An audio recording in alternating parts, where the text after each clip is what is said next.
منذ ما يناهز عن 17 شهرا خرجت شرائح واسعة من الشعب السوري للتعبير سلميا عن مطالبها المشروعة في الديمقراطية واحترام حقوق الإنسان.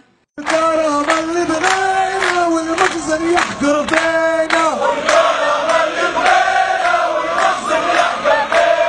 والكرم اللي بغينا والمخزن يحقر فينا، والعدل اللي بغينا والمخزن يخرب فينا،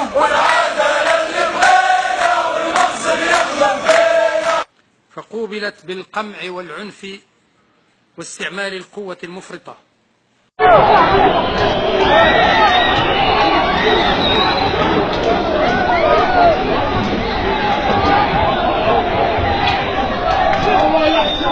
حشوم عليكم بالله، حشوم عليكم، حشوم.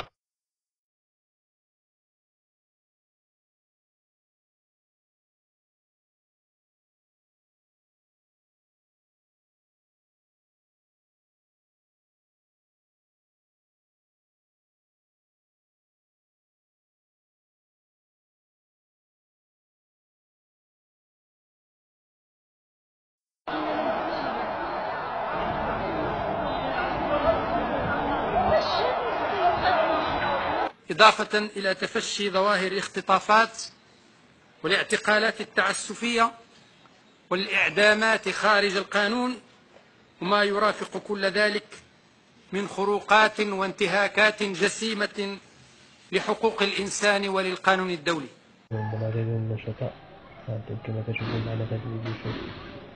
شوف أنا غادي نوفقكم بصورة.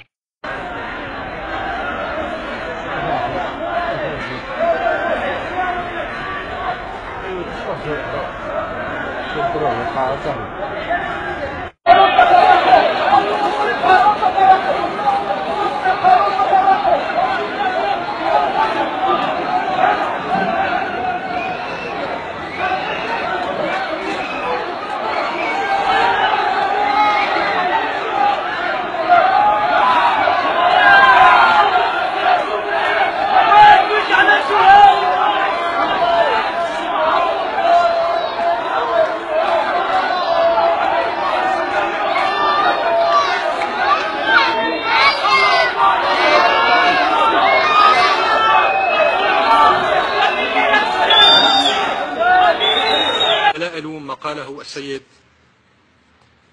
الوزير المغربي،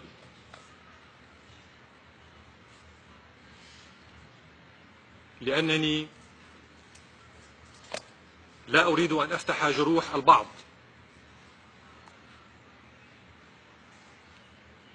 أنا أدعو الوزير المغربي وتلبية مطالب الإصلاح لدى الشعب المغربي.